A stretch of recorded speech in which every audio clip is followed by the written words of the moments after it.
আসসালামু আলাইকুম। শুভ সন্ধ্যা। সবাইকে স্বাগত জানাচ্ছি আজকের ৫০তম বিসিএস প্রিলি পাইওনিয়ার ব্যাচের ইংলিশ লিটারেচার লেকচার 4 এ। অলরেডি আপনারা নিশ্চয়ই অবগত আছেন। You have been suffering for the last 1 hour. আমরা খুবই দুঃখিত, আসলে একটা ইনকনভিনিয়েন্স এর জন্য আজকের ক্লাসটা ১ ঘন্টা ডিলে হয়ে গেল। আমরা বিশ্বাস করি যে যতটুকু স্মার্টলি প্রয়োজন বা সম্ভব ততটুকু স্মার্টলি আপনারা এই সময়টাকে কাজে লাগিয়েছেন। আমার কথা কি আমাদের এন্ড থেকে স্পষ্ট শোনা যাচ্ছে? ক্লাস শুরুর আগে একটা এক্সপেরিয়েন্স বলি, মানে এক্সপেরিয়েন্স না, আমার একটা লার্নিং বলবো। সিভিল সার্ভিসে আসলে আনএক্সপেক্টেড অনেক সিনারিও আপনাদেরকে গো থ্রু করতে হবে। অনেক সময় আসবে, অনেক প্রেক্ষাপট তৈরি হবে যেগুলো আমাদেরকে অ্যাডাপ্ট করতে শিখতে হবে। এবং ওই মুহূর্তগুলো থেকে বেস্ট আউটকামটাকে বের করে নিয়ে আসার জন্য আমাদের এক্সিস্টিং রিসোর্সেস, টাইম যা আছে সেটাকে যত ভালোভাবে পসিবল তত ভালোভাবে কিন্তু ইউজ করা শিখতে হবে। অ্যান্ড সেটাই আমরা শিখছি। তো আশা করছি আপনারা আমাকে স্পষ্ট শুনতে পাচ্ছেন। অলরেডি অনেকেই কনফার্ম করেছেন, প্রপারলি শুনতেও পাচ্ছেন। তো আমরা মনে হয় শুরু করতে পারি, রাইট?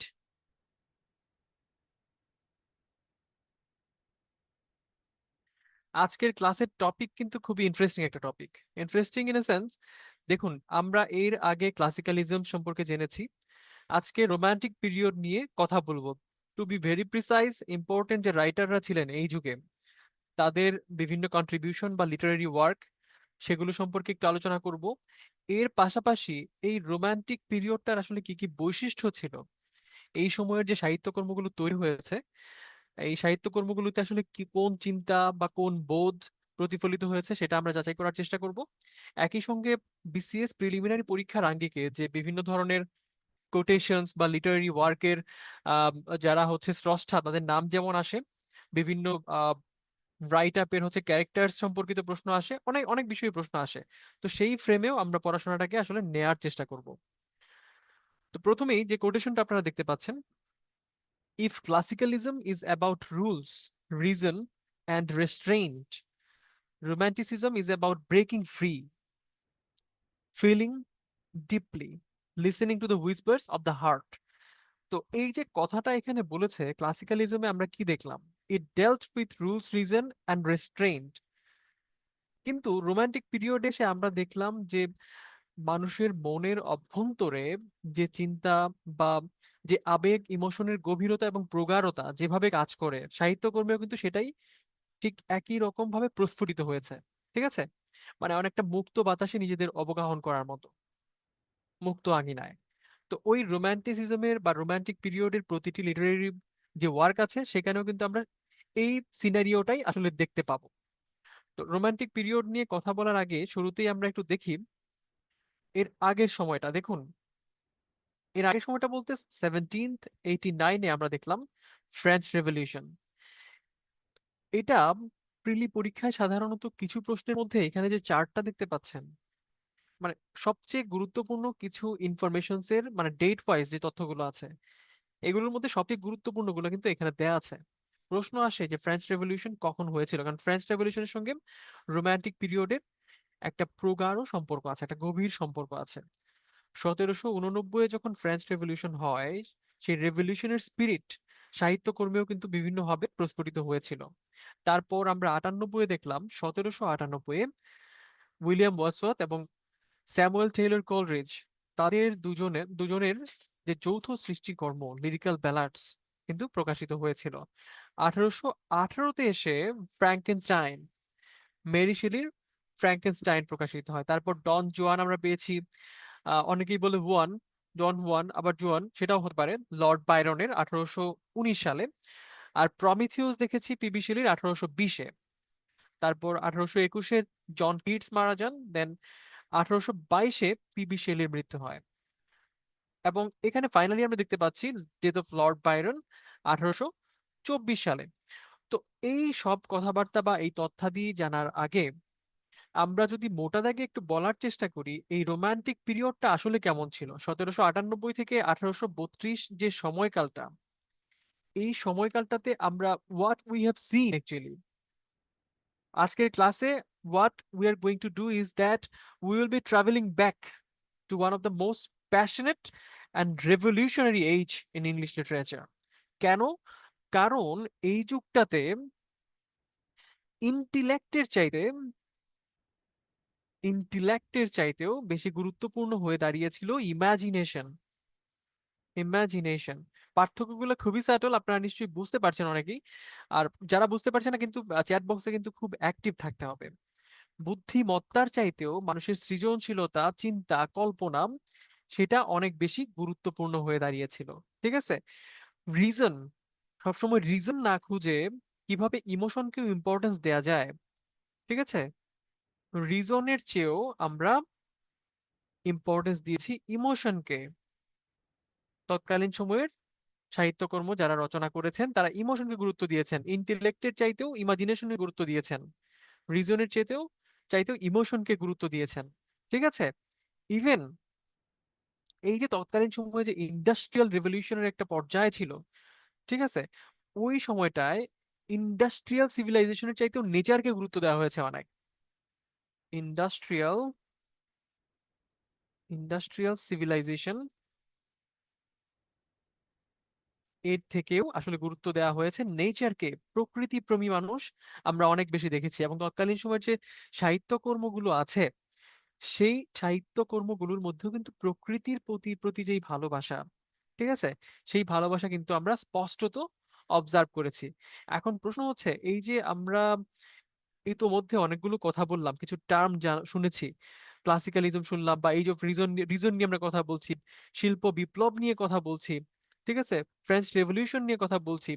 ফ্রেঞ্চ রেভলিউশনের সময়টাতে আসলে কি কি জিনিস প্রস্ফুটিত হয়েছে, বা এই আহ ফরাসি বিপ্লবের সময় কি কি চিন্তা বা ভাবনা মানুষের মনে উকি দিয়েছে, কিছু আইডিয়া নিশ্চয়ই উকি দিয়েছে।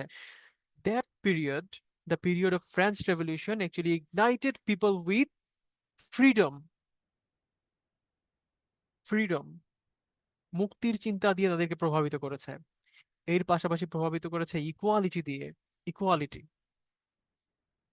ইকুয়ালিটি, এবং অ্যাট দ্য সেম টাইম ভ্রাতৃত্বের যে বন্ধন বা ব্রাদারহুড, ব্রাদারহুড, এগুলো দিয়ে কিন্তু আমাদেরকে পরিচিত করেছে বা চিহ্নিত করেছে, বা এই আইডিয়াগুলো মানুষের মাথায় জেগেছে অন্য যে কোনো সময়ের চেয়ে বেশি প্রকটভাবে প্রস্ফুটিত হয়েছে এই সময়টায়।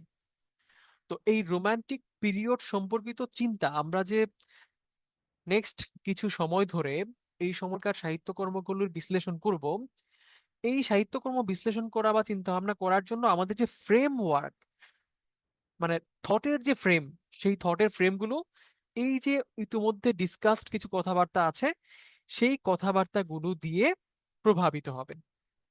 আমরা কি বুঝতে পেরেছি? চ্যাট বক্সে একটু হ্যাঁ না বলেন, মানে এতক্ষণ যা বললাম যে নেক্সট কিছু সময়ে আমরা যে রোমান্টিক পিরিয়ডের সাহিত্যকর্মের যে স্রষ্টারা আছেন তাদের যে সাহিত্যকর্মগুলো বিশ্লেষণ করব, চিন্তা করব তাদেরকে নিয়ে আমরা ক্রিটিসাইজ করব, এগুলো করার সময় আমরা কি মাথায় রাখবো? রোমান্টিক পিরিয়ডের ক্যারেক্টারিস্টিক্স আমাদের জানতে হবে না? মানে রোমান্টিসিজম বলতে কি বোঝায় এটা বুঝতে হবে না আমাদেরকে? হবে কিনা বলেন? মানে একটা যুগ সম্পর্কে, আপনি সাহিত্যের ছাত্র নন, দ্যাট ইজ 100% কারেক্ট, কিন্তু আপনি বাংলাদেশ সিভিল সার্ভিসের একজন প্রত্যাশী বা একজন অ্যাসপিরেন্ট হিসেবে আপনি যে ইংলিশ সেশনটা অ্যাটেন্ড করছেন, এই সেশন থেকে আপনার আউটকাম কি হবে? আমরা সবাই তুখোড় সাহিত্য সমালোচক হব না, আমরা সবাই তুখোড় আমলাও হয়ে যাব না, তবে আমি প্রতি সেশনেই যে কথাটা বলে থাকি, at least the session should make some sense. মানে আপনি যে সময়টা এখানে ইনভেস্ট করছেন, যে টাকা আপনি ইনভেস্ট করেছেন, সেখান থেকে you have to gain something, right? মানে সেই লার্নিং এর জায়গাটায় আমি বলবো যে রোমান্টিক পিরিয়ড নিয়ে যখন কোনো আলোচনাও হবে, সেখানেও যেন আপনার একটা ইনপুট থাকে চিন্তার দিক থেকে। আর প্রিলিতে এই রোমান্টিক পিরিয়ডের যে ক্যারেক্টারিস্টিক গুলো আছে এগুলো কিন্তু বিভিন্ন সময় প্রশ্নে আসে, যে রোমান্টিক পিরিয়ডে কি কি বিষয় নিয়ে আলোচনা হয়, আলোচনা হয়েছে, বা ওই সময়ের সাহিত্যকর্মের বৈশিষ্ট্য কি ছিল, বা ওই যুগটার বৈশিষ্ট্য কি ছিল। তারপরও ফাইনালি যদি একটু আমরা সামারাইজ করি এই জায়গাটাতে আসলে কি কি জিনিস নিয়ে রোমান্টিক পিরিয়ড ডিল করে বা কি কি ফিচার আছে, আমরা আরেকবার দেখি একটু। ঠিক আছে? আপনার মাথায় যেন গেঁথে যায় এটা, কারণ প্রিলিতে এগুলো নিয়ে প্রশ্ন আসতে পারে নেক্সট টাইম। প্রতি বছর আমরা এবছর যে বিসিএস প্রিলিমিনারি কোশ্চেন দেখেছি, ইংলিশ নিয়ে আমরা খুব একটা সারপ্রাইজড হই নাই, কিন্তু অন্য টপিকগুলো নিয়ে কিন্তু বেশ সারপ্রাইজিং কোশ্চেন্স কিন্তু হয়েছে। তো সারপ্রাইজ যাতে না হই, যাতে প্রিলি ক্র্যাক করার মতো ক্যাপাবিলিটি আমাদের থাকে, এই জন্য আমরা একটু অ্যাডভান্সড লেভেলের প্রস্তুতি নেওয়ার চেষ্টা কিন্তু এখানে করছি। তো 1798 থেকে 1832 পর্যন্ত যে সময়টা, এই সময়টার লিটারেরি ক্রিয়েশন গুলোর যে ফিচার ছিল, সেই ফিচারগুলো আমরা একটু ফাইনালি আবার নোট ডাউন করছি। emphasis on emotion and imagination. Imagination 1 number point, এটা মাথায় রাখবেন, এটা একটা কি ফিচার এই যুগের। 2 নম্বর পয়েন্ট হচ্ছে, আচ্ছা এক্সাম্পল লাগবে। দেখুন, রোমান্টিক পিরিয়ডের যে স্রষ্টারা ছিলেন বা সাহিত্যকর্ম যারা সৃষ্টি করেছেন, তারা বলেছেন যে রোমান্টিক ব্যাপারটা আসলে it is in this sense, এখানে আসলে ইমোশনটা বেশি বেশি truthful. Emotion is more truthful than logic. যুক্তির চাইতেও ইমোশন এখানে বেশি ইম্পর্টেন্ট, বেশি ট্রুথফুল।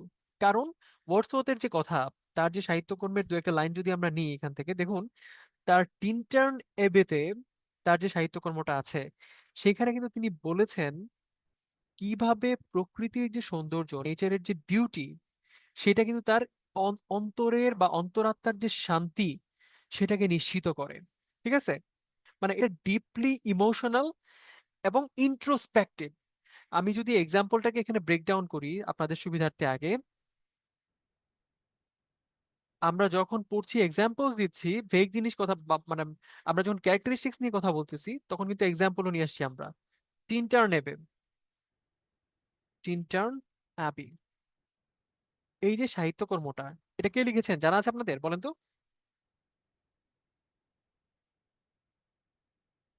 ওয়ার্ডস ওয়ার্ডসওয়ার্থের লেখা, তাই না? এই টিনটার্ন এবেতে ওয়ার্ডসওয়ার্থ বলছেন, বা তার যে সুন্দর একটা সংজ্ঞা আছে, spontaneous overflow of powerful feelings. এই যে তার মনের অভ্যন্তরে যে শক্তিশালী ইমোশন গুলো আছে, অনুভূতি গুলো আছে, সেগুলো আমরা কিন্তু সেখানে ইমোশনকে গুরুত্ব দিয়েছি, মানে ওয়ার্ডসওয়ার্থ ইমোশনকে গুরুত্ব দিয়েছেন।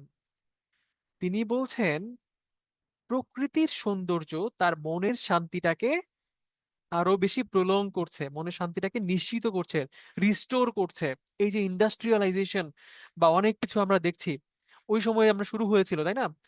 এর মধ্যে ওয়ার্ডসওয়ার্থ রোমান্টিক পিরিয়ডে এসে প্রকৃতিকে অবজার্ভ করার সময় তার সাহিত্যকর্মে দেখিয়েছেন ইমোশনটা বেশি ট্রুথফুল লজিকের চাইতে। সভ্যতার উন্নতি টুন্নতি বা আমরা শিল্পায়ন যাই বলি না কেন, ওগুলোর চাইতে প্রকৃতির সৌন্দর্য তাকে বেশি শান্তি দিয়েছে। বুঝতে পেরেছি? 2 নম্বর point, love of nature. Love of nature, এইখানে দেখেন, নেচার এই যুগের সাহিত্যকর্মে শুধুমাত্র একটা সেটিং ছিল না। মানে একটা সেটে আমরা বিভিন্ন কার্যক্রম করে থাকি না, আমরা সেটিং বলতে বলছি বেশিরভাগ সাহিত্যকর্মে দেখা যায় প্রকৃতিকে কেন্দ্র করেই সব সাহিত্যকর্ম মোটামুটি লিখিত হয়েছে। এটা শুধুমাত্রই কিন্তু আসলে সেটিং না, এটা একটা জীবন্ত সত্তা, প্রকৃতিটা একটা জীবন্ত সত্তা, দিস ইজ অ্যালাইভ। এটা একই সঙ্গে স্পিরিচুয়াল, একই সঙ্গে মানুষকে হিল করে, একই সঙ্গে মানুষকে হিল করে। এই জন্য ওয়ার্ডসওয়ার্থ তিনি কিন্তু যেমনটা প্রস্ফুটিত করেছেন তার লেখায়, প্রকৃতি তার জন্য একটা শিক্ষকের মতো ছিল। ঠিক আছে? প্রকৃতি ছিল তার কাছে টিচারের মতো ওয়ার্ডসওয়ার্থের কাছে। কিন্তু অন্যদিকে কিটস কিন্তু আবার এই প্রকৃতিকেই অন্যভাবে তিনি অবজার্ভ করেছেন। তিনি বলেছেন প্রকৃতি তার জন্য লিভিং ফোর্স। ওয়ার্ডসওয়ার্থের কাছে ছিল টিচার, প্রকৃতি তার কাছে টিচার ছিল, মানে সেখান থেকে সে শিখতো অনেক কিছু। কিন্তু আমরা যেমনটা বলছিলাম, কিটস কিন্তু অন্য কথা বলেছেন। কিটস বলেছেন তার জন্য এটা একটা লিভিং ফোর্স, লিভিং ফোর্স, বেঁচে থাকার জন্য শক্তিমত প্রদান করে প্রকৃতি, এমন চিহ্নিত করেছেন। আবার একই সঙ্গে বলেছেন এটা beauty, joy, source of beauty and joy. এখানে ওয়ার্ডসওয়ার্থের উক্তিটা কিন্তু খুব প্রাসঙ্গিক। ওয়ার্ডসওয়ার্থের কথাটা মনে আছে আপনাদের? Nature never did betray the heart that loved her. এটা কার উক্তি বলেন তো? Nature never did betray the heart that loved her, উক্তিটা কার? ঝটপট উত্তর দিয়ে ফেলেন। এটাও কিন্তু ওয়ার্ডসওয়ার্থ বলেছেন। ওয়ার্ডসওয়ার্থ বলেছেন। ঠিক আছে? আবার দেখেন, এই রোমান্টিক পিরিয়ডে কিন্তু মানে রেবেলিয়ন, আইডিয়ালিজম, এই জিনিসগুলা কিন্তু প্রস্ফুটিত হয়েছে। রোমান্টিক যারা ছিল তারা কিন্তু বিদ্রোহী টাইপের কবি ছিল। তারা তাদের মধ্যে স্পিরিচুয়াল সেন্সও ছিল, পলিটিক্যাল সেন্সও ছিল। ঠিক আছে? শেলি যেমন তার লেখা বিভিন্ন সময় দেখিয়েছেন পৃথিবী থেকে যে হিপোক্রিসি, টিরেনি, এগুলো যেরকম উঠে যাবে, এরকম একটা স্বপ্ন তিনি দেখেছেন। এরকম একটা পৃথিবীর স্বপ্ন তিনি দেখেছেন। বিউটি, আর্ট, এই জিনিসগুলো নিয়ে কিডস চিন্তা করেছেন। ঠিক আছে? কিডস কিন্তু চিন্তা করেছেন। তো আমরা এখন মোটামুটি আহ, বিশ্লেষণমূলক যে কথাবার্তা সেগুলো এখন আমরা রেখে একদম ভেতরে চলে যাই। বৈশিষ্ট্য অলরেডি আপনারা শুনেছেন।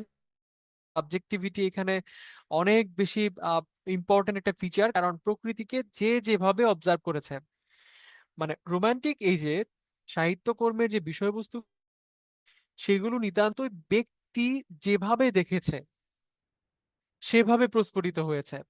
মানে জিনিসটা অবজেক্টিভ না। আপনারা কি সাবজেক্টিভ এবং এবং অবজেক্টিভের পার্থক্য বুঝেন? বুঝেন কি? সাবজেক্টিভিটি হচ্ছে মানে that solely depends on you, ব্যক্তির উপর ডিপেন্ড করে জিনিসটাকে সে কিভাবে অবজার্ভ করছে। আর অবজেক্টিভিজম হচ্ছে এটা কিছু অবজেক্টিভ ফিচার্স, মানে সুনির্দিষ্ট কিছু ফিচার্স সর্বজন স্বীকৃত আছে, এরকম একটা সিনারিও সেখানে প্রকাশ করে। আর রোমান্টিকে যে হাই ইমাজিনেশন ছিল, লাভ ফর নেচার বলেছি, লাভ ফর ফ্রিডম বলেছি, স্পন্টেনিটি ছিল, লিরিসিজম, গীতিময়তা, এটা কিন্তু খুব গুরুত্বপূর্ণ একটা ফিচার এই সময়ের। ইন্ডিভিজুয়ালিজম, ইন্ডিভিজুয়ালিজম, ব্যক্তি স্বাতন্ত্র্য কিন্তু খুব ইম্পর্টেন্ট একটা ক্যারেক্টারিস্টিক ছিল। বিপ্লবী যে চেতনা, রেভলিউশনারি জিওল, সুপার ন্যাচারালিজম বা গথিক ইনফ্লুয়েন্স কিন্তু এই সময়ে ছিল। তারপর দেখেন, escape to the middle ages to a simpler life, মানে মোট কথা, মোদ্দা কথা হইলো মানে সহজ সরল সাধারণ জীবন যাপনের প্রতি ফিরে যাওয়ার বা ওখানে এসকেপ খোঁজার যে একটা প্রবণতা সাহিত্যকর্মের মাধ্যমে সাহিত্যিকদের, এটা কিন্তু চমৎকারভাবে ধরা পড়ছে।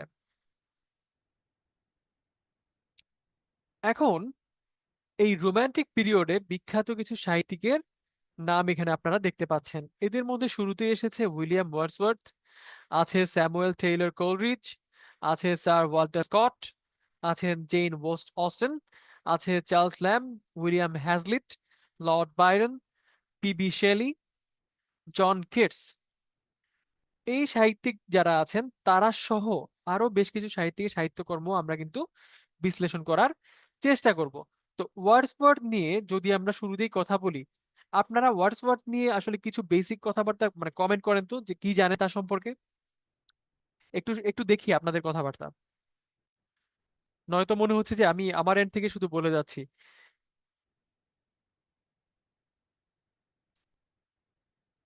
ওয়ার্ডসওয়ার্থ, ওয়ার্ডসওয়ার্থ সম্পর্কে কি কোনো তথ্য যদি আপনারা কমেন্ট বক্সে বা চ্যাট বক্সে যদি শেয়ার করেন। পায়োনিয়ার অফ রোমান্টিসিজম, বুশরা বলেছেন। পোয়েট লরেট, ইয়াস। দেন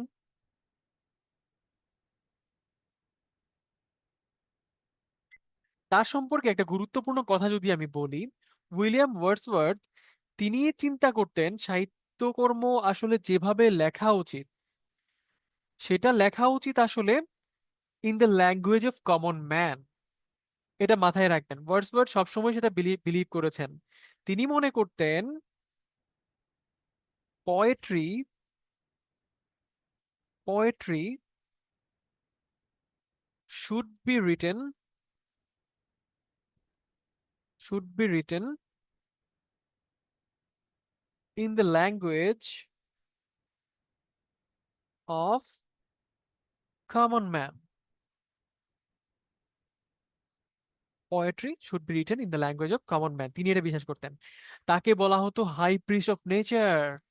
আপনারা অনেকেই ইতোমধ্যে এটা বলেছেন, high priest of nature, nature, high priest of nature.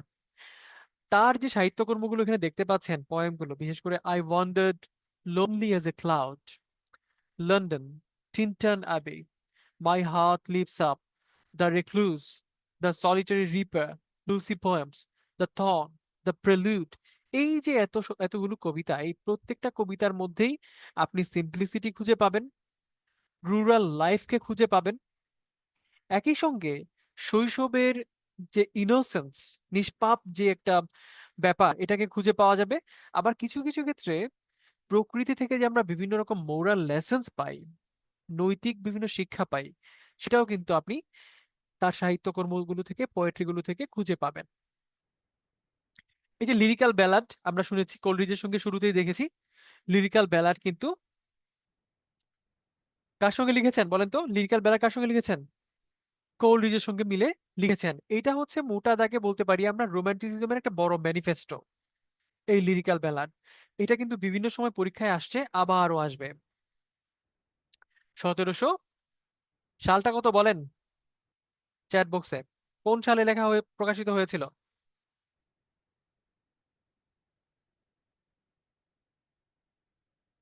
1798। এটাকে বলা হয় রোমান্টিসিজমের manifesto, the manifesto of romanticism. তারপর পোয়েট্রির মধ্যে আরো আছে দেখুন, দ্য এক্সকারশন, দ্য এক্সকারশন এটাও কিন্তু একটা বেশ স্বনামধন্য পোয়েট্রি, তার কন্ট্রিবিউশন। প্লে এর মধ্যে আছে দ্য বর্ডারার্স, আছে ক্রিটিসিজমের মধ্যে preface to the lyrical ব্যালাডস, preface to the lyrical ব্যালাডস। আচ্ছা, আবার এর আগে আমরা টিনটার অ্যাবি নিয়ে কথা বলেছিলাম না? টিনটার অ্যাবি, এটা হচ্ছে আপনি প্রকৃতির সঙ্গে সংস্পর্শে গিয়ে বা প্রকৃতির কাছাকাছি গিয়ে আপনার মধ্যে যে স্পিরিচুয়াল একটা গ্রোথ হয়, স্পিরিচুয়াল গ্রোথ, প্রকৃতির সান্নিধ্যে গিয়ে, প্রকৃতির সান্নিধ্যে গিয়ে যে হয় সেটা নিয়ে কিন্তু কথা বলেছেন টিনটার্ন অ্যাবিতে। কোথায়? টিনটার্ন আবিতে। আবার প্রেলুড দেখতে পেলেন একটু আগে।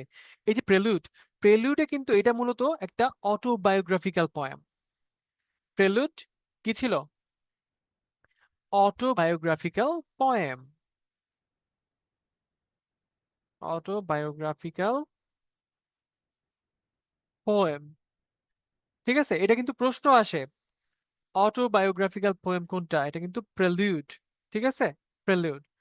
তাহলে আমরা যেখানে ছিলাম, এখন কিন্তু কিছু ইম্পর্টেন্ট কোটেশন কিন্তু বিভিন্ন সময় পরীক্ষায় আসে।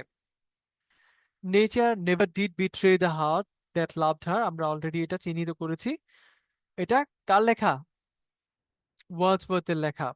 The child is father of the man, the child is father of the man, এটা ওয়ার্ডসওয়ার্থের লেখা। কোথা থেকে নেওয়া হয়েছে?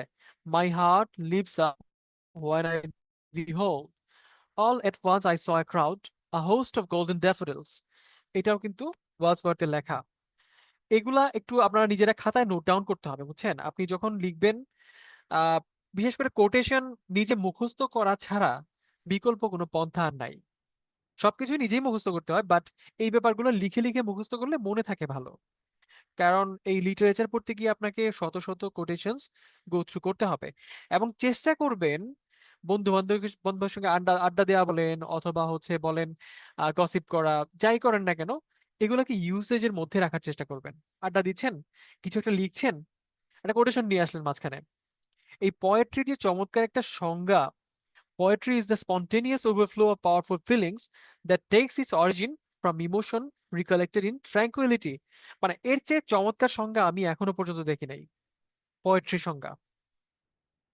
চমৎকার না? Our birth is but a sleep and a forgetting, the music in my heart I bore long after it was heard no more, the solitary reaper. আচ্ছা, আর কোনো কোটেশন আছে আপনাদের জানা মতো? বলেন তো।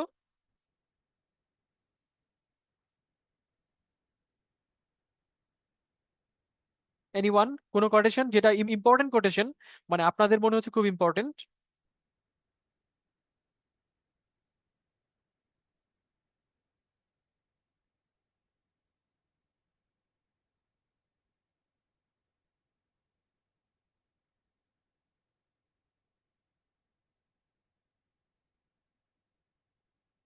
No one. আচ্ছা, এইখানে যেগুলো দেয়া আছে, the music in my heart I bore long after it was heard no more, solitary reaper থেকে কিন্তু এটা নেওয়া হয়েছে। তো এইভাবে আমরা কিন্তু নোট ডাউন করে করে জিনিসগুলোকে মনে রাখার চেষ্টা করব। তারপরে দেখতে পাচ্ছি Samuel Taylor Coleridge. Samuel Taylor Coleridge, আচ্ছা কোলরিজ সম্পর্কে যখন আমরা কথা বলি, দেখুন তার যে বিশেষ কিছু সাহিত্যকর্ম আছে এগুলো কিন্তু সামনে চলে আসছে আমাদের। এসটি কলরিজ নিয়ে কথা বলতে গেলে প্রথমেই আসে দেখুন পয়েমের মধ্যে the rime of the ancient mariner, religious musings, Kubla Khan, dejection and ode, the nightingale, Christabel, Aeolian harp, the Aeolian harp. তারপর আছে প্লেয়ের মধ্যে আছে জাপোলিয়া, অ্যাসেস এর মধ্যে আছে বায়োগ্রাফিয়া লিটারেরিয়া। এটা কিন্তু খুবই ইম্পর্টেন্ট। এসটি কলরিজের সৃষ্টির মধ্যে বায়োগ্রাফিয়া লিটারেরিয়া কিন্তু অন্যতম গুরুত্বপূর্ণ একটা সৃষ্টিকর্ম, এটা কিন্তু ভুল করা যাবে না। আচ্ছা, স্যামুয়েল টেলর কলরিজ নিয়ে যদি শুরুতে একটু কথা বলি, যে তার যে কবিতাগুলো আপনারা দেখতে পাবেন এখানে বা পড়বেন ইন ফিউচার, এর মধ্যে কি দেখতে পেয়েছেন তিনি? তিনি এক্সপ্লোর করার চেষ্টা করেছেন সুপার ন্যাচারালিজম, সুপার ন্যাচারালিজম, মানে ড্রিম লাইক একটা সিনারিও, মানে স্বপ্নীল একটা জগতে তিনি বাস করেছেন। ড্রিম লাইক সিনারিও, স্বপ্নীল জগতে তিনি বসবাস করেছেন। এবং অধিকাংশ ক্ষেত্রে দেখা গেছে এই যে কাল্পনিক জিনিসপত্রগুলো এগুলো কিন্তু সিম্বলিক, সিম্বলিক, সিম্বলিক, এগুলো ছিল সিম্বলিক। তার মানে আমরা বলতে পারি এসটি কলরিজ অনেকটা ছিলেন, মানে ফিলোসফিক্যালি অবশ্যই তিনি রোমান্টিক ছিলেন। তার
আপনারা কি আমাকে শুনতে পাচ্ছেন?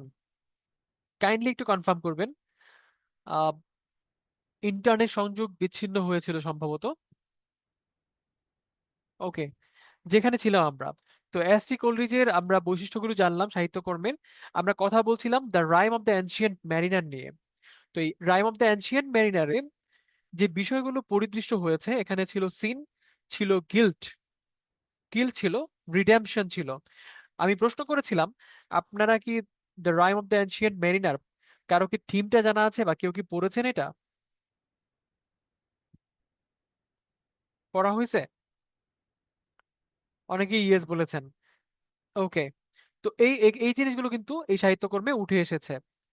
Dejection and ode, the nightingale, Christabel, Aeolian harp. তারপর এই যে ক্রিস্টাবেল নিয়ে আমরা কথা বললাম, ক্রিস্টাবেলের কি ছিল? এটা একটা টেল। ক্রিস্টাবেল ইটসেলফ ইট ওয়াজ এ টেল। কিসের টেল এটা? ওই সময় যে গথিক টেল গুলো ছিল না, এর মধ্যে একটা গথিক টেল যেটা মানে শেষ হয় নাই, যেটা লিখে তিনি শেষ করতে পারেন নাই ঠিক মতো, ওই আনফিনিশ টেলটাকে তিনি তার সাহিত্যকর্মে ফুটিয়ে তুলেছেন।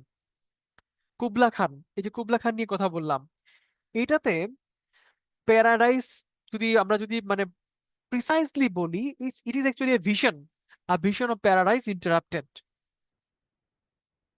প্রশ্ন হতে পারে যে কি নিয়ে লেখা হয়েছে কুবলা খান। থিমটা অনেকটা এরকম, ভিশন অফ প্যারাডাইস ইন্টারাপ্টেড, এরকম থিমে কিন্তু এটা লেখা হয়েছে। ঠিক আছে, তারপরে এসে নিয়ে বলছিলাম বায়োগ্রাফিয়া লিটারেরিয়া, অত্যন্ত গুরুত্বপূর্ণ একটা এসে। পোয়েট্রির মধ্যে আছে লিরিক্যাল ব্যালাডস, আমরা আগেও দেখেছি। এবং তিনি তার ক্রিটিসিজমের মধ্যে অন্যতম গুরুত্বপূর্ণ একটা হচ্ছে on the constitution of the church and the state, অত্যন্ত সিগনিফিকেন্ট একটা রাইট আপ। এগুলো কিন্তু আমাদের মনে রাখার চেষ্টা করতে হবে। এবারে দেখব কিছু ফেমাস কোটস যেগুলো বিভিন্ন সময় আসলে আসে। দেখেন প্রথমেই কি আসছে, alone alone all alone, alone on a white sea. এটা কিন্তু বেশ কয়েকবার প্রিলিতে আসছে, বিসিএস ছাড়াও বিভিন্ন সময় প্রিলিতে আসছে। He prayed best who loved best, water water everywhere nor a drop to drink, nor a drop to drink. Biography, এই যে দেখেন আহ বিশালতা বা আতিশয্যের মধ্যে থেকেও যে স্কেয়ারসিটির একটা ফিলিং, এটা কিন্তু এই কোটেশন দিয়ে ফুটে ওঠে। ঠিক আছে, এই কোটেশন দিয়ে ফুটে ওঠে। আপনারা দেখবেন সিভিল সার্ভিসের প্রস্তুতি নিতে গিয়ে আপনাদের চারপাশে হাজারো কন্টেন্ট থাকবে, লক্ষ লক্ষ কন্টেন্ট থাকবে, কিন্তু আহ, ভালো মানের যেটা থেকে আপনি প্রপারলি বেনিফিটেড হবেন এমন কন্টেন্ট কিন্তু খুব কমই আছে। আপনি ওই জায়গাটায় এই কোটেশনটাকে ইউজ করতে পারেন। ঠিক আছে, প্রাসঙ্গিকভাবে চিন্তা করতে পারেন।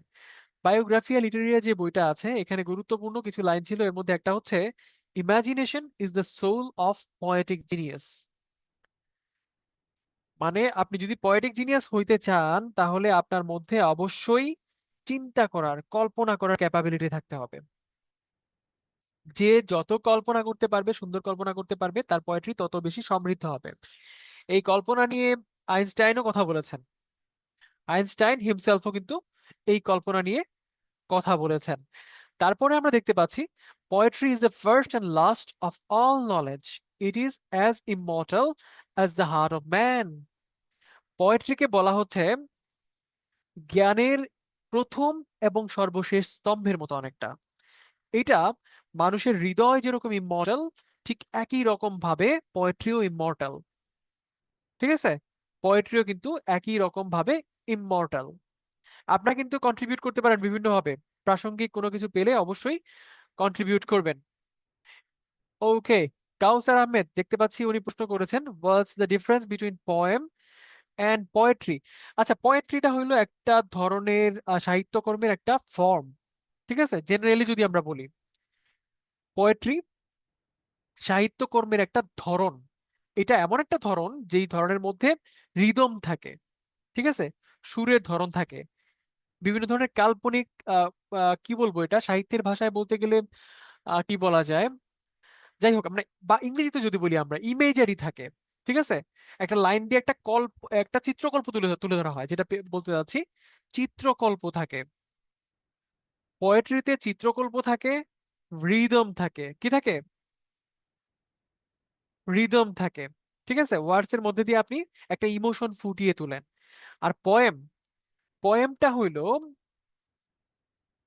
একটা single piece of poetry, single piece of poetry. তাহলে কি বোঝা গেল?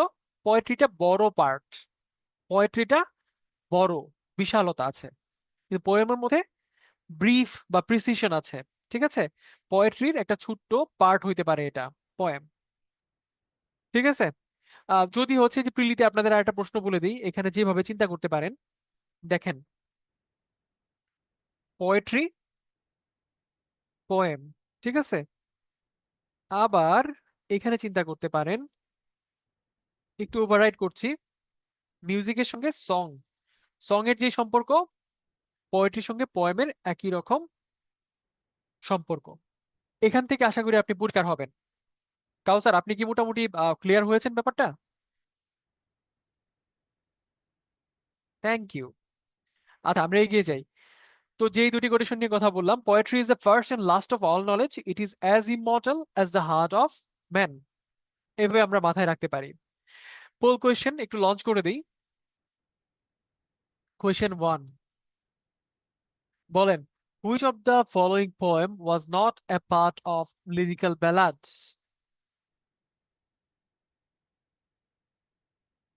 দেখি তো, আপনাদের সেলফ স্টাডি থেকে এই প্রশ্নটা করা হয়েছে, নিজেরা যতদূর পড়াশোনা করেছেন তা থেকে এটার উত্তরটা করতে হবে।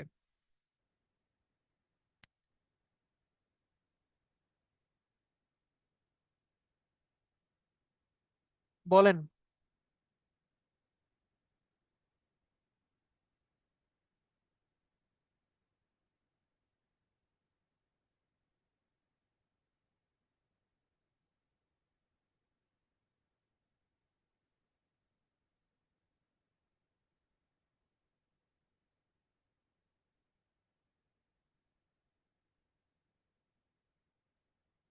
ওকে, এখনো অনেকে উত্তর দিচ্ছেন। এই সবাইকে পার্টিসিপেট করতে হবে, এখনো পর্যন্ত 25%। ওয়াই?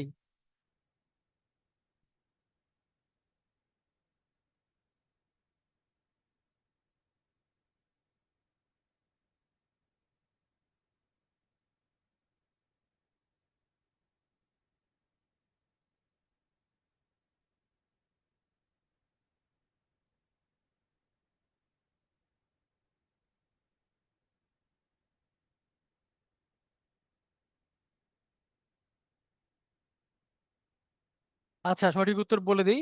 সঠিক উত্তর হবে মাই হার্ট লিভস আপ। এটা হচ্ছে সঠিক উত্তর। এটা কিন্তু not a part of lyrical balance. কারণ কি বলেন তো? কারণ লিরিক্যাল ব্যালান্স লেখাই হয়েছে 1798 কিন্তু মাই হার্ট লিভস আপ এইটা কিন্তু আবার লেখা হয়েছে অনেক পরে, 1802 এ। পরে লেখা হয়েছে 1802 এ। ঠিক আছে, এটা মাথায় রাখতে হবে। এই কবিতাটা কিন্তু একটা নাম আছে, এটাকে অলসো বলা হয় rainbow. Rainbow. My heart leaps up কেন বিখ্যাত বলেন তো? এখান থেকে অনেকগুলো প্রশ্ন হইতে পারে। এটা থেকে একটা গুরুত্বপূর্ণ কোটেশন আমরা সবসময় ব্যবহার করে থাকি। The child is father of the man, এই যে কথাটা, এটা কিন্তু মাই হার্ট লিভস আপ থেকে নেওয়া হয়েছে। The child is father of the man. The child is father of the man, এই কোটেশনটা কিন্তু এখান থেকে নেওয়া হয়েছে। আমরা এগিয়ে যাই। Lord Byron. দেখেন, বাইরন সম্পর্কে যদি আমরা কথা বলি, প্রথমেই তার সাহিত্যকর্মগুলো একটু দেখি কি কি আছে। প্রেলিতে প্রশ্ন হবে কোনটি লর্ড বাইরনের সাহিত্যকর্ম। যদি দেখেন, Childe Harold's pilgrimage, Don Juan, she walks in beauty, the vision of judgement, Mazeppa, এই সবগুলাই কিন্তু বাইরনের। কোনটি নয়? এটার বাইরে যা পাবেন। ঠিক আছে, এর বাইরে অনেকগুলো আছে, সেগুলো সাধারণত আলোচনায় আসে না।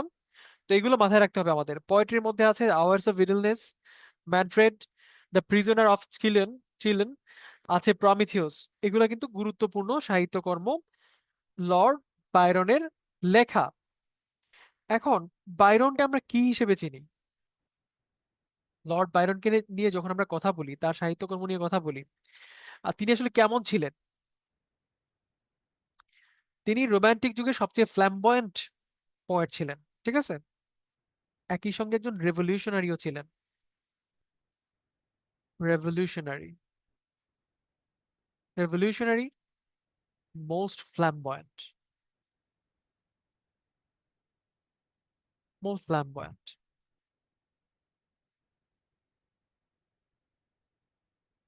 রোমান্টিক। ঠিক আছে, তিনি আসলে কেমন চিন্তা করেছেন, মানে তার সময়ে যে একটা বাইরনিক হিরো বলে একটা কনসেপ্ট কিন্তু গ্রো করছিল। বাইরনিক হিরো বলে, আমি অনেকবার চেষ্টা করে ক্লাসে জয়েন করতে পারিনি। কয়টায় শুরু হয়েছে ক্লাস? ইশরাত, কষ্ট পাওয়ার কোনো কারণ নাই। আমরা 8টায় ক্লাস শুরু করেছি, এবং আমরা যতটুকু কভার করেছি, অবশ্যই আশা করি আপনি রেকর্ডের থেকেও ক্লিয়ার হয়ে যেতে পারবেন ইনশাআল্লাহ। তো যেখানে ছিলাম আমরা, তো বাইরনিক হিরোর যে কনসেপ্ট ওই সময় গ্রো করেছিল, এখানে কি ছিল আসলে? যেটা ছিল একটা প্যাশনেট ক্যারেক্টার। ঠিক আছে, প্যাশনেট, অবশ্যই প্যাশনেট, প্রাউড, প্রাউড, মিস্ট্রিয়াস ছিল, মিস্টেরিয়াস। ঠিক আছে, সেলফ টর্মেন্টেড, সেলফ টর্মেন্টেড, এই সবগুলা ক্যারেক্টারিস্টিক্স বা অবজেক্টিভস আমরা এখানে লিঙ্ক করতে পারি। তার যে গুরুত্বপূর্ণ সাহিত্যকর্ম আছে এর মধ্যে আমরা অলরেডি চাইল্ড হ্যারল্ডস পিলগ্রিমেজকে আইডেন্টিফাই করেছি। ডন জুয়ান বা হুয়ান অনেকে উচ্চারণ করে থাকে। শি ওয়াকস ইন বিউটি, এইগুলা কিন্তু অত্যন্ত গুরুত্বপূর্ণ। কারণ বাইরনের যে নিজের জীবন, তার জীবনের অনেক লার্নিং চিন্তা এখানে কিন্তু প্রস্ফুটিত হয়েছে। বাইরনের লাইফ ইটসেলফ এটাই আসলে, মানে অনেকটা ব্যাপারটা এরকম সাহিত্যকর্মগুলো যে পোয়েট্রি ইন মোশন। এখানে রেভেলিয়ন ছিল, অ্যাডভেঞ্চার ছিল। ঠিক আছে, এই জিনিসগুলো কিন্তু এখানে ছিল।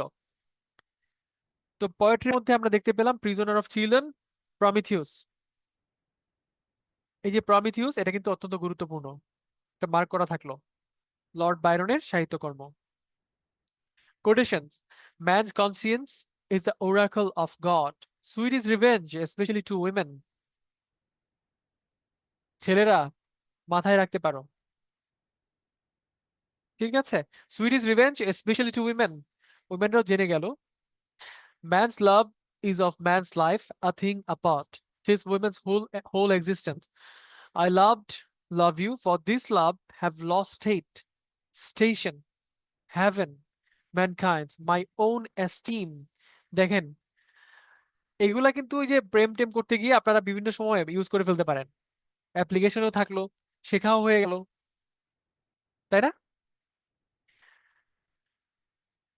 এরপরে দেখবো আমরা পিবি শেলি, পার্সি বেশ শেলি। 1792 থেকে 1822 পর্যন্ত তিনি তার সাহিত্যকর্মের যে কন্ট্রিবিউশন রেখেছেন এই সময়টার মধ্যে। এখন তিনি কিন্তু যদি আমরা এক কথায় বলি, তিনি ছিলেন একজন র্যাডিক্যাল ড্রিমার। এই রোমান্টিক যুগে সবাই মোটামুটি ড্রিমার, তিনি একজন র্যাডিক্যাল ড্রিমার ছিলেন PB Shelley. Radical dreamer dreamer ছিলেন। তিনি বিশ্বাস করতেন পোয়েট্রি বিপ্লব নিয়ে আসতে পারে। ঠিক আছে? যদি প্রশ্ন হয় হু believed poetry could inspire revolution,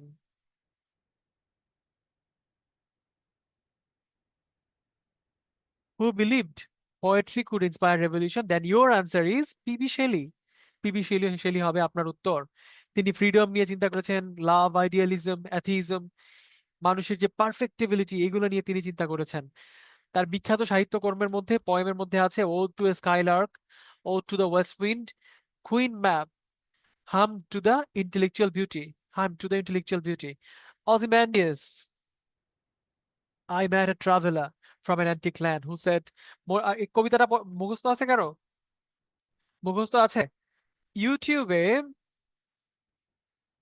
এই কবিতার চমৎকার উচ্চারণে কিছু ইনফোগ্রাফিক্স দিয়ে একটা চরম চরম আবৃত্তি আছে। আবৃত্তিটা দেখতে পারেন। ঠিক আছে? এটা কিন্তু বলবো যে হচ্ছে নিজেকে আরো একবার এক্সপ্লোর করার বা লাইফের অবজেক্টিভস খুঁজে পাওয়ার জন্য আমি বলবো চমৎকার একটা সাহিত্যকর্ম। বারবার শোনার ইচ্ছা ইচ্ছা করবে এটা। অ্যারোনেইস, রিভল্ট অফ ইসলাম, এগুলা কিন্তু গুরুত্বপূর্ণ পয়েম। ঠিক আছে? আচ্ছা, এই যে ওজিম্যান্ডিয়াস পড়তে গিয়ে আপনার একটা গুরুত্বপূর্ণ কোটেশনের কথা মনে করার চেষ্টা করবেন। এখানকার যে লার্নিংস, ওজিম্যান্ডিয়াসের লার্নিংটা কি আসলে? এই যে মানব জীবন, আমরা এত কিছু নিয়ে বাহাদুরি করি, এত কিছু করি, এগুলা যে কত খ্যাত বা কত লাইট জিনিসপত্র, এটা কিন্তু আমরা বুঝতে পারি ওজিম্যান্ডিয়াস শুনলে, পড়লে, অনুধাবন করলে। এবং এইটা পড়লে পিবি শেলির যে একটা গুরুত্বপূর্ণ কথা আছে, poets are the unacknowledged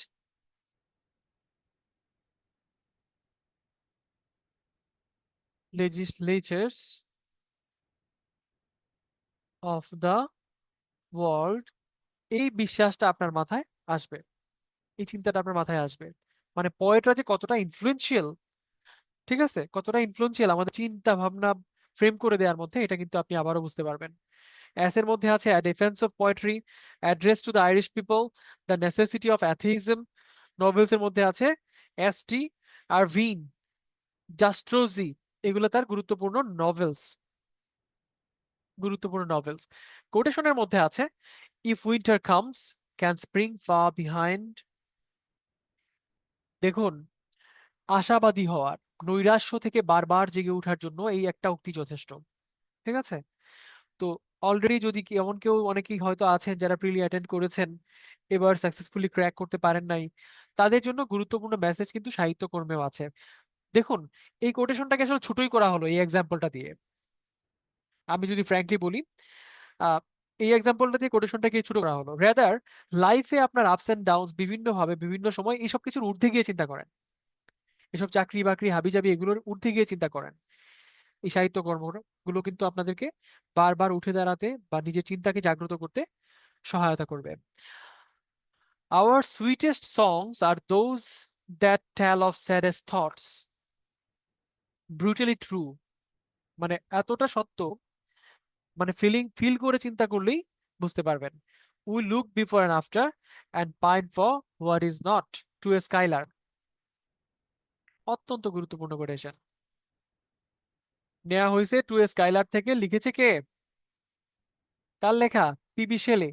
Poets are the unacknowledged legislators of the world, a defense of poetry world.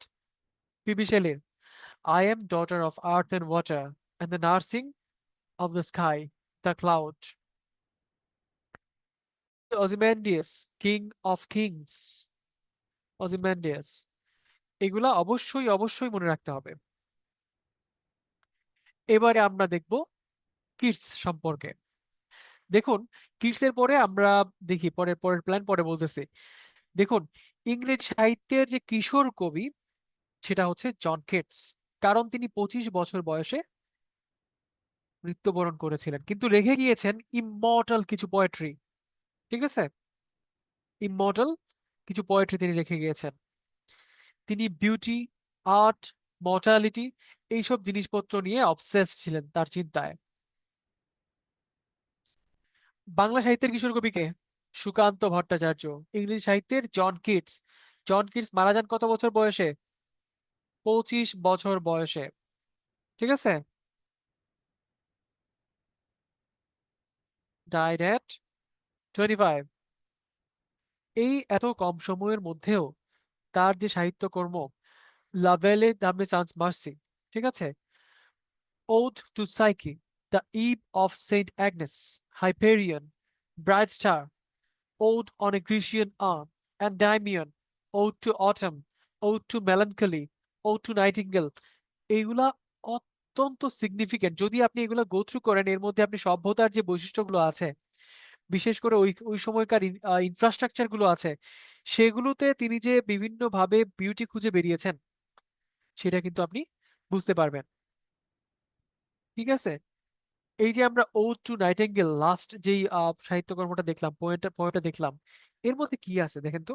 এর মধ্যে আছে মানব জীবন এবং শিল্প, শিল্পের যে একটা চিরঞ্জীব সত্তা বা বিউটি আছে, এইটা নিয়ে কিন্তু ওড টু নাইটিঙ্গেলে তিনি কথা বলার চেষ্টা করেছেন। ঠিক আছে? আবার এই যে ode on a Grecian urn, এইটাতে তিনি বলেছেন beauty is truth, truth is beauty. এগুলা কিন্তু খুব গুরুত্বপূর্ণ কোটস, এগুলো আসবে। টু অটাম, টু অটামে তিনি কি বলেছেন? তিনি দেখিয়েছেন মানুষ এবং প্রকৃতির মধ্যে যে একটা পারফেক্ট হারমোনি বিরাজ করে, হ্যাঁ, সেটা কিন্তু তিনি দেখানোর চেষ্টা করেছেন। ঠিক আছে?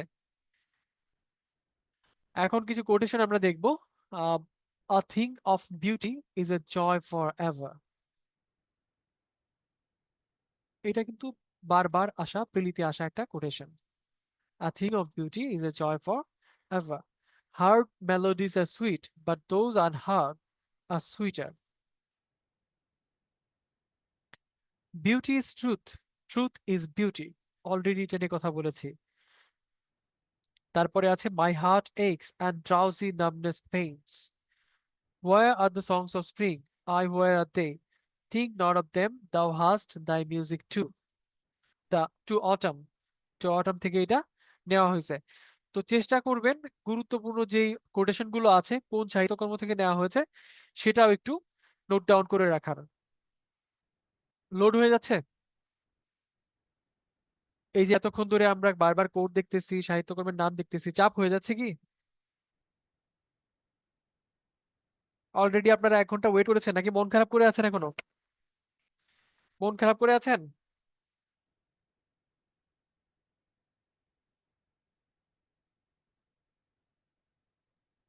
দেখেন, আপনারা এমন একটা সাহিত্যের যুগ নিয়ে পড়াশোনা করতেছেন। আমিনুল বলছে মন খারাপ করে আছে নাকি? কি করা যায় তাহলে?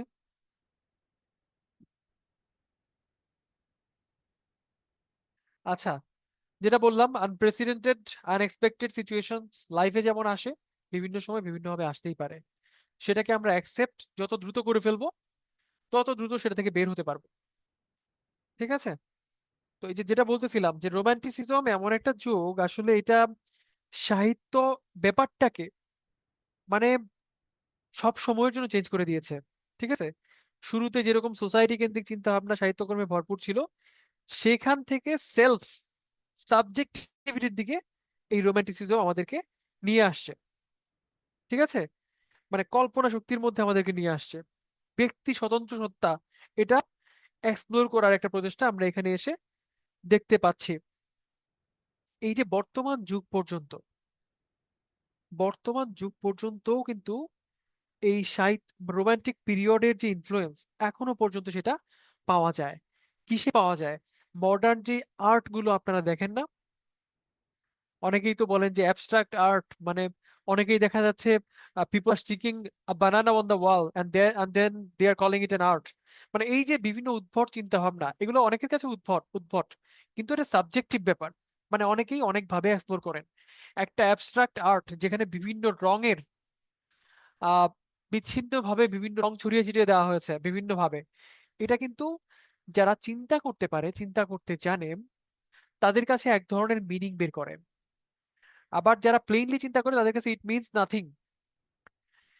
বিমূর্ত শিল্প, মানে অ্যাবস্ট্রাক্ট আর্ট, কেউ কেউ কি দেখেছেন?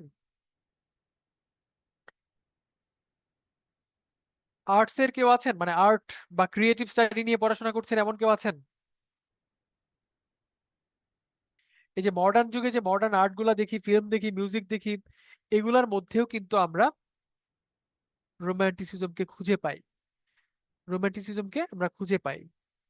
রিমি আছেন, রিমি কিন্তু চমৎকার ভাবে তার সৃষ্টির মধ্যে বিভিন্ন ভাবে এক্সপ্লোর করেছেন রোমান্টিসিজমকে। অ্যাবস্ট্রাক্ট আর্টের মধ্যেও তিনি খুঁজে পেয়েছেন, বিভিন্ন কালার্স এর মধ্যে, বিভিন্ন প্যাটার্নস এর মধ্যে, তাই না? ওকে, ফাইনালি কথা একটাই, মানে রোমান্টিসিজম বা এই যুগের সাহিত্যকর্ম, এইটা মানে ব্যাপারটা এমন, ওয়ার্ডসওয়ার্থ এটা অনেক সুন্দরভাবে বলেছেন। তিনি বলেছেন poetry is the breadth and finer spirit of all knowledge. Finer spirit of all knowledge, এই কোটেশনটা একটু নোট ডাউন করে রাখেন, আমি আর লিখলাম না, এটা কিন্তু আসতে পারে। যাই হোক, আমি লিখে দিই এখানে। পোয়েট্রি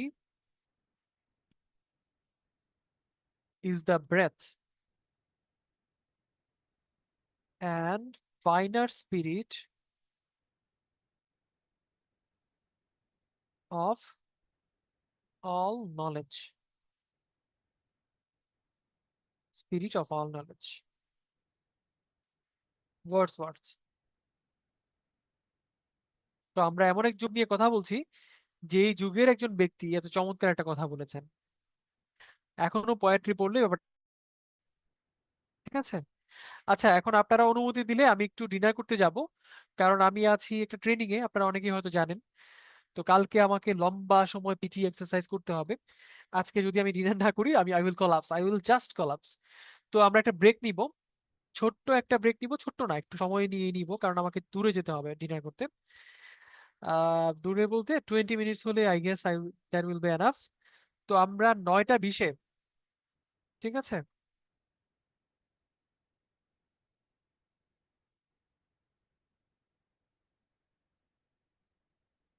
আমরা শুরু করব ইনশাআল্লাহ। ঠিক আছে, আই উইল জাস্ট রান, আমার যেতেই যদিও 7 মিনিট বা 6 মিনিট লাগবে অ্যাটলিস্ট ডাইনিং এ। ওকে, আশা করব এই সময়টা আমরা আমরা সবাই ডিনার করতেও ইউজ করতে পারি। অনেকে নামাজ পড়বেন, নামাজও পড়ে নিতে পারেন যারা পড়েন নাই।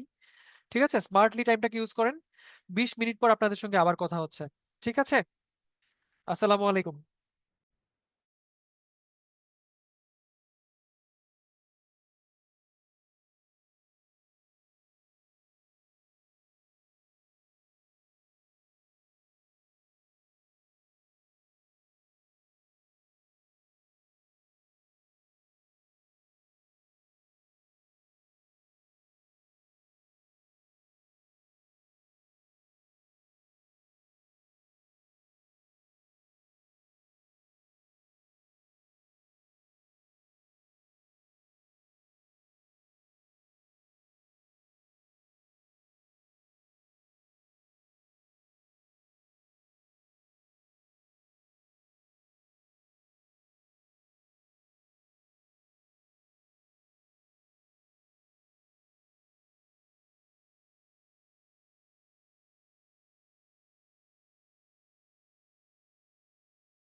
আসসালামু আলাইকুম সবাইকে, আবারও স্বাগত জানাচ্ছি। ব্রেকের পর আমরা ইতোমধ্যে বেশ কিছু কন্টেন্ট গো থ্রু করেছি। আমরা এর আগে জন কিটস পড়েছি, তার কোটেশনস পড়েছি। এবারে আমরা স্যার ওয়াল্টার স্কট সম্পর্কে একটু পড়াশোনা করার চেষ্টা করব। এইভাবে কন্টিনিউশন রেখে আমরা পরবর্তী যে বিখ্যাত সাহিত্যিক বৃন্দ আছেন রোমান্টিক যুগের, তাদের সাহিত্যকর্ম সম্পর্কে আমরা আলোচনা করব। স্যার ওয়াল্টার স্কট নিয়ে যদি একটু বলি, 1771 থেকে 1832 এই সময়টার মধ্যে, তার জীবনকালের মধ্যে তিনি যে নোভেলগুলো লিখেছেন, এর মধ্যে প্রথমেই আছে আইভানহো, আছে the Abbott, old mortality, Rob Roy, the talisman, the heart of Midlothian, the bride of Lammermoor, এবং পোয়েমের মধ্যে আছে patriotism and the lady of the lake. যদি প্রিসাইজলি একটু তার সম্পর্কে আলোচনা করি, দেখুন তাকে বলা হয় the founder of historical novel, the founder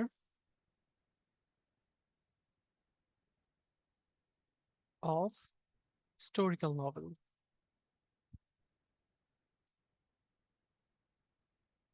ঐতিহাসিক উপন্যাসের জনক তাকে বলা হয়। তিনি একজন স্কটিশ নভেলিস্ট ছিলেন এবং ইতিহাসকে তিনি অনেকটা জীবন্ত করে ফুটিয়ে তুলেছেন। তিনি ছিলেন স্কটিশ নভেলিস্ট স্কটিশ নভেলিস্ট ছিলেন। তিনি ইতিহাসকে জীবন্ত করে গড়ে তুলেছেন।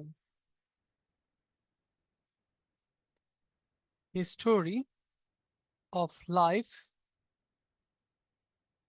Through fiction. এখন দেখেন, ওয়াল্টার স্কট তিনি কিন্তু আসলে একই সঙ্গে রোম্যান্স এবং রিয়েলিজম এই দুটোকে কম্বাইন করার চেষ্টা করেছেন। তার মধ্যে অ্যাডভেঞ্চার ছিল, হিস্ট্রিক্যাল অ্যাকুরেসিও তিনি নিয়ে আসার চেষ্টা করেছেন, মানে ফ্যাক্ট এবং ফিকশন এই দুটার সমন্বয়ে তিনি কিন্তু ইতিহাস ভিত্তিক বিভিন্ন উপন্যাস রচনা করার চেষ্টা করেছেন। এই যে রব রুয়ের কথা বললাম, আইভানহো এর কথা বললাম, এটা হচ্ছে ম্যাডিভেল আইভানহো। যদি আমি প্রিসাইজলি বলি, ম্যাডিভেল যেই ইংল্যান্ড, সেই ইংল্যান্ডের সময়কার যারা নাইটস ছিল, তাদেরকে নিয়ে বা তাদেরকে সম্পর্কিত একটা লেখা। আবার রব রয় কিন্তু একটা ফোক হিরোকে নিয়ে কিন্তু লেখা হয়েছে। ফোক হিরো, ফোক হিরোকে নিয়ে লেখা হয়েছে রব রয়। যদি আমরা একটা পোল কোয়েশ্চেন লঞ্চ করি আপনাদের জন্য, পোল কোয়েশ্চেন 2,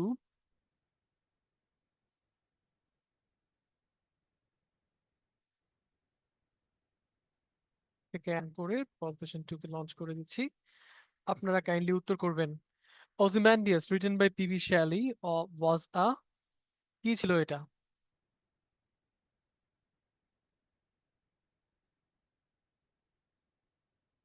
অপশনে আছে অ্যালগরি, আছে সনেট, দেন দেখতে পাচ্ছি এলেজি, আছে জার্জ। সঠিক উত্তর কোনটা হবে?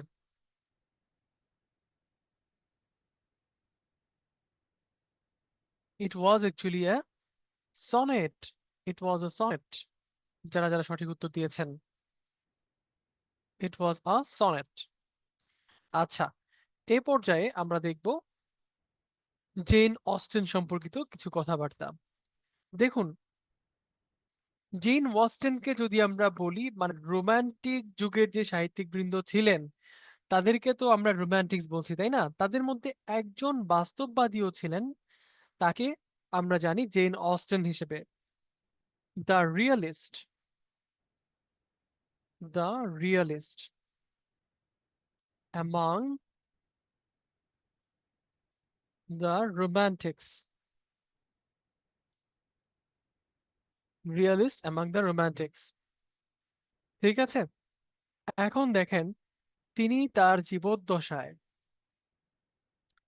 অনেকগুলো সাহিত্যকর্ম রচনা করেছেন। তিনি ডোমেস্টিক লাইফ থেকে শুরু করে বিভিন্ন সময় বিভিন্ন ইস্যুর উপর মোরাল জাজমেন্টও দিয়েছেন তাই সাহিত্যকর্মে। এখানে উইটের প্রদর্শন করেছেন, আইরনি ছিল।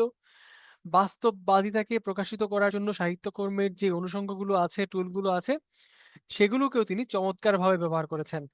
তার বিখ্যাত সাহিত্যকর্মের মধ্যে প্রথমে দেখতে পাচ্ছেন pride and prejudice, pride and prejudice, যেখানে চরিত্রগুলো সম্পর্কে আমাদের জানা প্রয়োজন, এখান থেকে চরিত্র আসে অনেক সময়। ছিল Mr Darcy, Darcy, Elizabeth Bennet, Elizabeth Bennet, Jane Bennet, Charles Bingley, Bingley, Mr William Collins,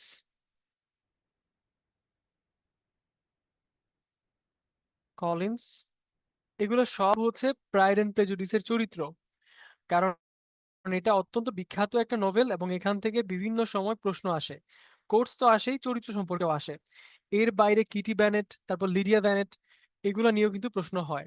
পরে দেখতে পাচ্ছি এমা আছে, সেন্স অ্যান্ড সেন্সিবিলিটি আছে, ম্যানসফিল্ড পার্ক আছে, পারসুয়েশন আছে, নর্থিঙ্গার ভ্যালি আছে, অ্যা- দুঃখিত, নর্থিঙ্গার অ্যাবি আছে, লাভ এন্ড ফ্রেন্ডশিপ আছে। এগুলাও কিন্তু তার অন্যতম সাহিত্যকর্মের মধ্যে বেশি আলোচিত। তারপরে দেখতে পাচ্ছি চার্লস ল্যাম, তিনি মূলত ছিলেন একজন অ্যাসেইস্ট, একজন ইংলিশ অ্যাসেইস্ট।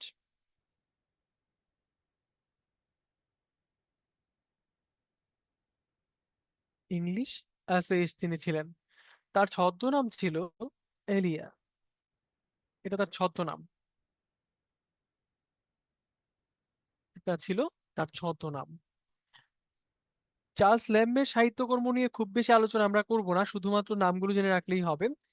টেলস ফ্রম শেক্সপিয়ার, আমি জানি আপনাদের অনেকেরই এই সময়টায় অন্যান্য অনেক কাজ প্রি প্ল্যান ছিল। আজকে অভূতপূর্ব একটা সিচুয়েশনের জন্য আমাদেরকে এইভাবে একটু ডিলে করতে হচ্ছে, বা 1 ঘন্টা ডিলে হয়েছে। The adventure of Ulysses, the old familiar faces, এটা কিন্তু একটা পোয়েম। দ্য অ্যাসেস অফ এলিয়া, এটাও কিন্তু একটা অ্যাসে। ঠিক আছে, এগুলো একটু আমরা মনে রাখার চেষ্টা করব। দেন আছে উইলিয়াম হ্যাজলিট। এখন দেখেন, এই রোমান্টিক যুগটা সম্পর্কে একাডেমিক্যালি যত বেশি আলোচিত হয়, এই আলোচনার বেশিরভাগই কিন্তু উইলিয়াম হ্যাজলিট নিজে অনেকটা করে গেছেন। মানে এই একাডেমিক ডিসকাশনটার বড় কারণ আমি যে কথাগুলো বলেছি শুরুর দিকে বা মাঝখানে, মানে ক্রিটিক্যাল পয়েন্ট অফ ভিউ থেকে এই যুগটাকে নিয়ে চিন্তা বেশি করেছেন উইলিয়াম হ্যাজলিট। ঠিক আছে, তিনি একজন ফেমাস ক্রিটিক এবং অ্যাসেইস্ট। ফেমাস ক্রিটিক অ্যান্ড অ্যাসেইস্ট, এটা হচ্ছে উইলিয়াম হ্যাজলিট। তার সময়ে the spirit of the age, characters of Shakespeare's place, হ্যাঁ, এগুলো কিন্তু তিনি লিখেছেন। যে স্পিরিট অফ দ্য এইজ যেটা, এটা কিন্তু ওই সময়কার চিন্তাবিদ ছিলেন বেশ কিছু মানুষ, 25 জনের মতো, তাদেরকে নিয়ে কিন্তু এই লেখাটা তিনি লিখেছেন। এখানে ওয়ার্ডসওয়ার্থ ছিল, কলরিজ ছিল, তারপর বায়রন সহ তাদের যে সাহিত্যকর্ম রচনা, ঠিক আছে, তাদের যে চিন্তা, রাজনৈতিক চেতনা, সবকিছু কিন্তু এখানে উঠে এসেছে। Then let's move on. Thomas De Quincey, Thomas De Quincey, দেখুন তার যে সাহিত্যকর্ম, বিখ্যাত সাহিত্যকর্ম, এর মধ্যে একটা হচ্ছে confession, confession of an opium eater, opium eater. Bangla কোন সাহিত্যিকের সাহিত্যকর্মের সঙ্গে এই লেখাটার মিল আছে বলেন তো আপনারা? মানে কনফেশন অফ অ্যান অপিম ইটার, এইটার ছায়া অবলম্বন করে আরো একটা লেখা বাংলা সাহিত্যে লেখা হয়েছে। আপনাদের কি ধারণা আছে কারটা নিয়ে লেখা এটা?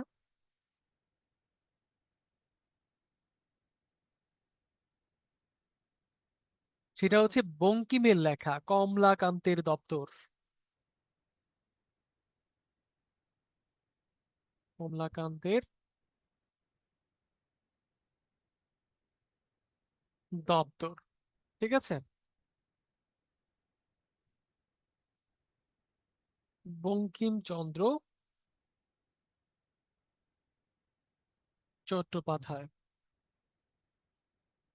তার লেখা এই কনফেশন অফ এন আপিমিটার থেকে কিন্তু তিনি আইডিয়াটা নিয়েছিলেন। এটা কিন্তু মূলত একটা এসে, ঠিক আছে, এটা একটা আছে।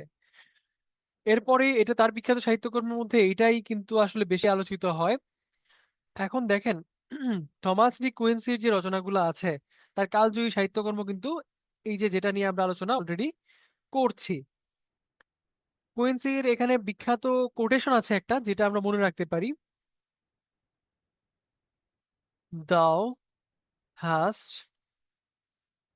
The keys of paradise, paradise O just subtle. একটু অন্য ধরনের ইংরেজি না এটা, একটু ডিফারেন্ট ধরনের কিন্তু ইংরেজি। অ্যান্ড মাইটি আপিয়াম, মাইটি ওপিয়াম, ও মাইটি আফিয়াম। এগুলা কিন্তু আসলে এই যে কোটেশনটা, এটা কিন্তু মুখস্থ রাখার চেষ্টা করবেন। ইট মিনস মানে আফিমের ঘোরে থেকে এই যে একটা কনটেক্সট এখানে দাঁড় করানো হয়েছে, সেখান থেকে কিন্তু এই কোডটা রিলেট করা হয়েছে। এটা মনে রাখতে পারেন, এটা আসতে পারে। আলেকজান্ডার পুশকিন, তাকে, তার যদি পুরো নামটা আমরা বলি, আলেকজান্ডার সার্গেভিচ পুশকিন। আপনারা নিশ্চয়ই অনেকেই জানেন আলেকজান্ডারের মাঝখানে একটা পার্ট আছে,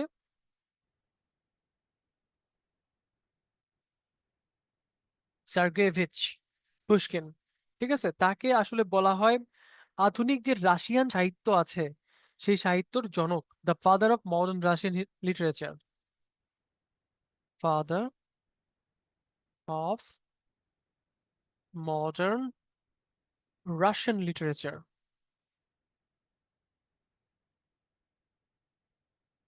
রাশিয়ান লিটারেচার। তাকে কিন্তু আরো বলা হয়, তিনি কিন্তু জাতীয় কবিও রাশিয়ার। তার নোটেবল ওয়ার্কের মধ্যে ইউজিন ওনজিন আছে একটা, বরিস গদুনভ আছে। ও বরিস গদিনভ হচ্ছে একটা নাটক বা প্লে, আর ইউজিন ওনজিন হচ্ছে নোভেল। ইউজিন ওনজিন সেটা হচ্ছে একটা নভেল, নভেল। এবারে আমরা খুব সম্ভবত আমাদের লাস্ট যে পোল কোয়েশ্চেনটি আছে সেটি লঞ্চ করে বিগত বছরের কিছু কোয়েশ্চেন সলভ করার মাধ্যমে আজকের ক্লাসের সমাপ্তি আমরা টানবো ইনশাআল্লাহ। You have bewitched me body and soul. I love, I love you. Who said this quotation in the novel Pride and Prejudice? যদিও আমরা এটা পুরো সাহিত্যকর্মটা গো থ্রু করার সুযোগ পাই নাই, তবে আপনারা যারা পারেন তারা একটু পোল কোয়েশ্চেনটাতে ভোট দিতে পারেন বা হচ্ছে অপশনটা সিলেক্ট করতে পারেন।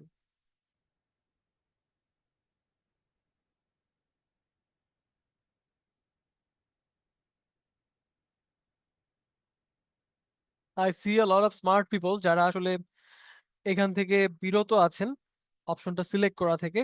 আই রিয়েলি অ্যাপ্রিসিয়েট দ্যাট, কারণ এবারের প্রিলিমিনারি পরীক্ষায় যারা হচ্ছে অত্যধিক সাহসী হয়ে অনেক বেশি প্রশ্নের উত্তর না জানা সত্ত্বেও দাগিয়েছেন, তারা কিন্তু নেগেটিভ মার্কের কারণে বাদ পড়েছেন।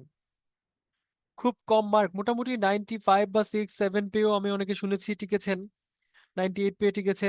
সো এগুলা করা যাবে না, ঠিক আছে? যদি আপনি না জানেন, ডোন্ট অ্যাটেম্প্ট, অ্যাটেম্প্ট করারই প্রয়োজন নাই। রেজিস্ট করতে হবে, লোভ সংবরণ করতে হবে। এটা ডার্সির, মিস্টার ডার্সির একজন ভোট দিয়েছেন, মিস্টার ডার্সি। বাকিরা সবাই কিন্তু চুপচাপ অবজার্ভ করতেছে। সঠিক উত্তর বলে দিলাম, মিস্টার ডার্সি কিন্তু এই কমেন্টটা করেছিলেন প্রাইড এন্ড প্রেজুডিসে। তো এবারে যদি আমরা বিগত বছরের প্রশ্নগুলোকে একটু দেখার চেষ্টা করি one by one. John Keats, John কিটসের লেখা কোনটা? অপশনে আছে 48তম বিসিএস এর প্রশ্ন। John Keats wrote which one? ঝটপট আপনারা চ্যাট বক্সে কমেন্ট করবেন।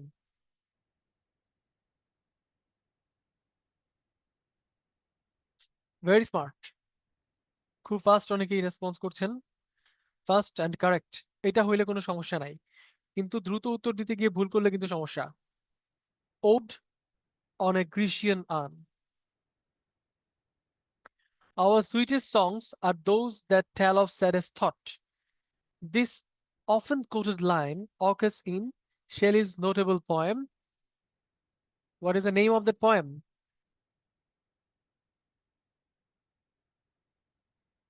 চমৎকার, to a Skylark, to a Skylark. It's strange but true, for truth is always strange, stranger than fiction. This quote is taken from a poem of, car poem থেকে নেওয়া হয়েছে? Truth is always strange, stranger than fiction, Lord Byroner. Which event influenced the literature of the Romantic period?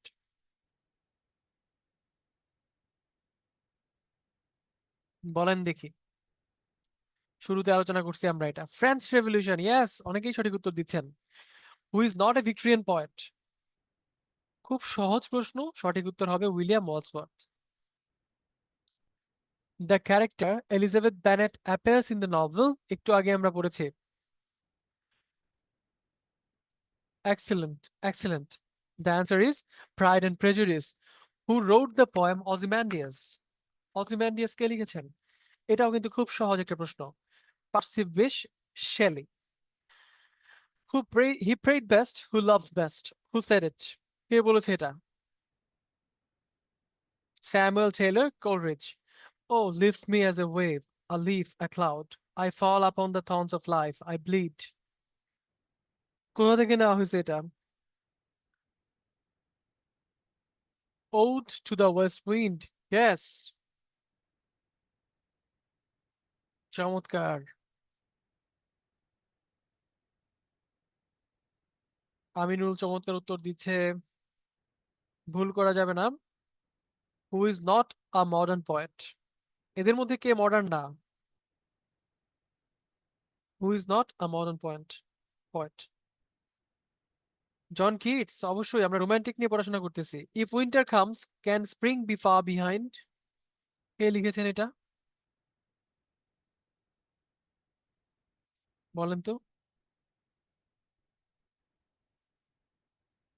If winter comes can spring be far behind? Shelley. Who is the poet of Ozymandias already solve করেছি, এটা শেলির লেখা। তারপর the most famous romantic poet of English literature কে? সবচেয়ে famous কে? সহজ উত্তর। পোয়েট্রির সংজ্ঞা দিয়েছে তিনি, William Wordsworth.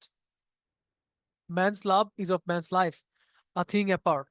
'Tis woman's whole existence. This is taken from the poem of Lord Byron. Where are the songs of spring? I where are they? Think not of them, thou hast thy music too. কে লিখেছেন এটা? John Keats. Where do the following lines occur? Alone, alone, all alone, alone on a wide sea.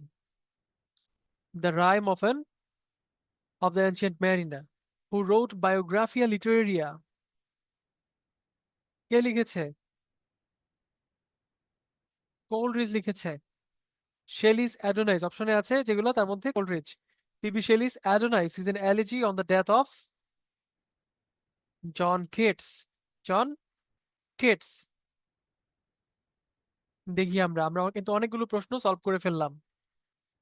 ঠিক আছে, এবার প্রথমটা বলেন। The romantic age in English literature began with the publication of preface to lyrical ballads. The poem solitary reaper, এটা কার লেখা? Wordsworth. Which of the following writers belong to the romantic period in English literature? 36তম BCS এর প্রশ্ন।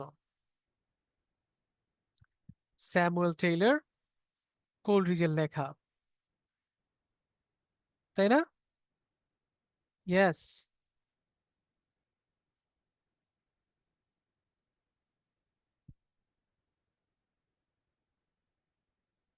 ওকে, তো এতক্ষণ পর্যন্ত আপনারা চমৎকার মনোযোগ দিয়ে ক্লাসটা করেছেন। শুরুতে একটু ডিসরাপশন হয়েছে, এটার জন্য আবারও দুঃখিত। আমরা আশা করব নেক্সট ক্লাসগুলো থেকে ইনশাল্লাহ এ ধরনের সমস্যা আর হবে না। আর ইংরেজি সাহিত্য এমন একটা সাবজেক্ট বা টপিক, যেটাতে আমাদের আসলে এক্সিলেন্ট হইতে গেলে সাহিত্যটাকে মানে নিজে বোঝার একটা মানসিকতা নিয়ে পড়তে হবে, বোঝার মানসিকতা নিয়ে পড়াশোনাটা করতে হবে। মানে দেখেন, আমি যেটা বলছি, যদি আপনি শুধুমাত্র রোমান্টিসিজমে বা রোমান্টিক যুগে সাহিত্যকর্ম পড়ে যান, ঠিক আছে, তাহলে অনেক সময় ফিল নাও করতে পারেন। আপনাকে যেটা করতে হবে, মনটাকে ওপেন রেখে অনুভব করার চেষ্টা করতে হবে। এই যে শেলির যে লাইনগুলো আছে, ঠিক আছে, fill the line in Shelley's lines, ঠিক আছে। তারপর ওয়ার্ডসওয়ার্থের যে লেক নিয়ে যে লেখালেখি তিনি করেছেন, সেখানকার ট্র্যাঙ্কুইলিটিটা আপনি ফিল করার চেষ্টা করেন। অ্যাট দ্য সেম টাইম সরোর যে সরো নিয়ে যে জিনিসগুলো লেখা হয়েছে কিটসের লেখায়, দুঃখ বোধ নিয়ে ওটস গুলো লেখা হয়েছে, এগুলো ফিল করেন। কোলরিজ তার স্বপ্নের মধ্যে যে মিস্ট্রি গুলো নিয়ে তিনি নিয়ে এসেছেন, সেগুলোকে একটু বোঝার চেষ্টা করেন, ঠিক আছে।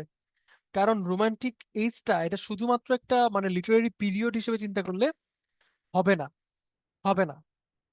কারণ যদি প্রিসাইজলি আমরা বলি, যদি আমরা কোটেশনটা একটু লেখার চেষ্টা করি যে we are living in a world যেটা আসলে শুধুমাত্র মেশিন দ্বারা রুল না, এখানে হিউম্যান হার্টটা স্টিল ম্যাটার্স, ঠিক আছে।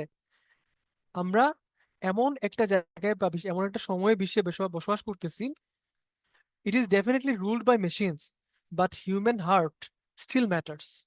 এই জিনিসটাকে অবজার্ভ করতে গেলে, এই জিনিসটাকে ফিল করতে গেলে রোমান্টিক এজ অত্যন্ত সিগনিফিকেন্ট। বুঝে শুনে পড়তে হবে ইনশাল্লাহ, ঠিক আছে। সবার জন্য শুভকামনা থাকলো। সাহিত্য খালি প্রিলিপাসের জন্য পড়বেন না, মনটাকে উদার করবেন। একই সঙ্গে সাহিত্য মানে মজা নেওয়ার জন্য পড়তে হয়, সাহিত্যের রস সেটাকে আস্বাদন করার চেষ্টা করতে হবে। তো অনেক ধন্যবাদ সবাইকে মনোযোগ দিয়ে ক্লাস করার জন্য। আজকের মতো এখানেই শেষ করছি। ভালো থাকবেন সবাই। আসসালামু আলাইকুম।